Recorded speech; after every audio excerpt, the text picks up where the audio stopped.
Hi, my name is Amy Sandler. I live in Westlake Subdivision, and I wanted to talk to you guys because this is the first meeting that you all have had since Indiana became a nationwide, somewhat of a controversy after Governor Pence signed the Religious Freedom Restoration Act and then subsequently amended it. And since then, we've heard business people from all over the country and people speak out saying that it would harm businesses, and I'm sitting here listening to discussion about expansion.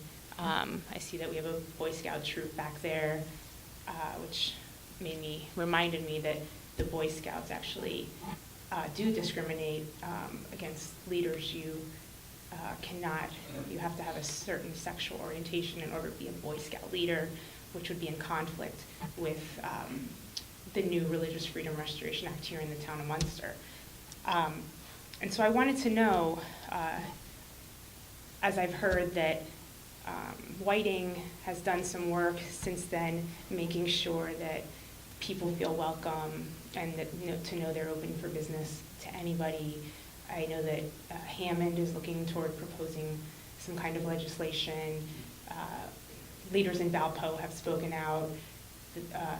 In Michigan City, there already are protections on the basis of sexual orientation. And I wanted to know, basically my question for you all was whether or not there's been any talk amongst you all to adopt protections based on sexual orientation and gender identity, as there are in many other counties and cities right now, to minimize the harms to citizens in the business community here in the town of Munster. At this point, we have not made any decision on that. Have you talked about it? At this point, we have not talked about it. Any reason why? At this point, I don't feel we need to talk about it right now. You don't feel a need to talk about it after the entire country I'm not going to is? get into an argument with this. The state already passed the law for it. What's good for the state is good enough for the town of Munster at this point. And you are actually the first person that actually spoke about this since this actually erupted when I was on vacation. Mm-hmm. So, Well, have I that's... received an email or a phone call in regards to this? Yeah. So, You what? You have not received an email or phone call? Is that what you said? That's exactly what I said. That's not surprising because from my experience, and I know people in this town, they're afraid to speak up because of the culture that's been created here in Munster, where people are afraid to be out. You can be fired for being gay in the state of Indiana. So despite this law, this new law that was subsequently amended, where we saw the House do a complete flip-flop in a few days and the governor do a complete flip-flop in a few days,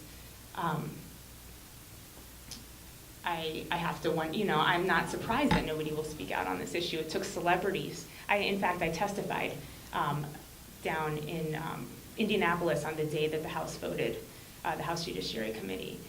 So I was down there, and as a resident and somebody who people come to in this town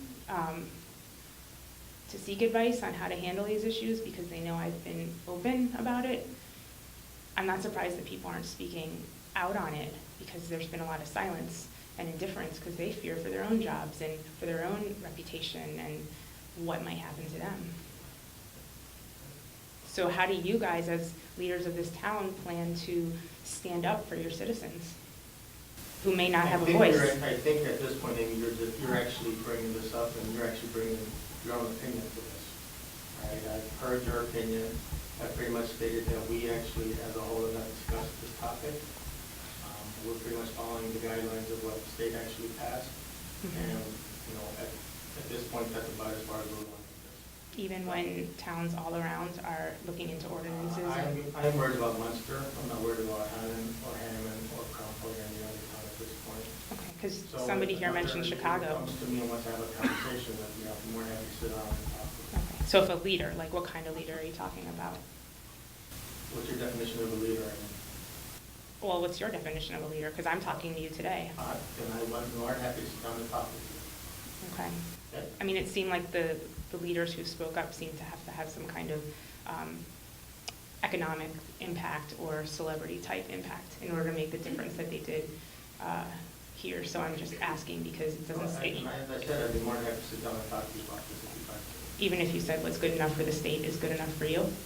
Amy, I would be more than happy to talk to you about this one-on-one if you'd like to. Okay, does anybody? It's not going to go any further than that. Why? I mean, why can't somebody else share their thoughts? Because we actually are over the 2 minutes that you can actually discuss this with, and this is actually, it's time for us to move on with the other meeting right now. Wasn't it 20 minutes total, 2 minutes to talk? Like, I want to know from you guys. The 2 minutes will last, Mr. President. Right. So I'm opening it to you guys. Mr. President, I would like to ask you, I'm going to give you my card, and I'll be happy to sit down and talk to you about this. We collectively have not had a discussion about this issue. And as it's played out in the newspapers, and that's all I have to reference it by, and having read the law itself. I have not read the amendment that they made to that to change it. But for us to get together collectively and discuss anything, we have to make sure it's an open and public meeting, like in a work study, so we can talk about all the issues and we get all the information, because by law, we can't have any more than 2 councilmen together and not have the open door policy.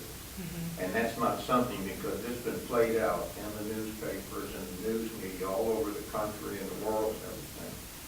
And now that the dust is somewhat settled, it could be an appropriate time for us to do that. Be very happy to Okay, talk. that'd be great. I really appreciate it. Okay, I'd love to I would help. also like to say that from my personal standpoint, in my entire association, and this is my first term as an elected official, I have not experienced nor have I observed any discrimination in this town in any way, shape, or form. And I personally You haven't? don't engage in that. No, you haven't experienced it based on what identity are you talking about? I'm sorry, say that again.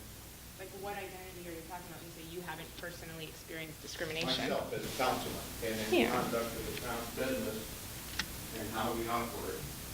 So, my question, this issue is really an issue of sexual orientation and gender identity, where, can religious freedom and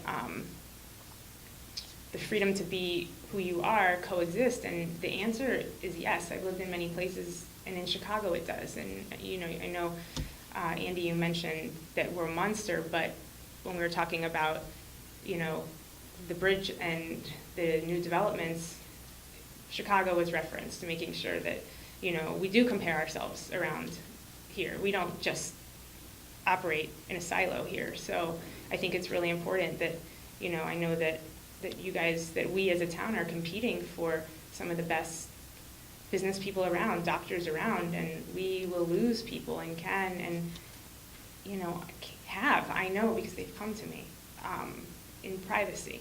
So I'd love to help create a more inclusive environment here in Munster. I really would. That's why I'm here today. I appreciate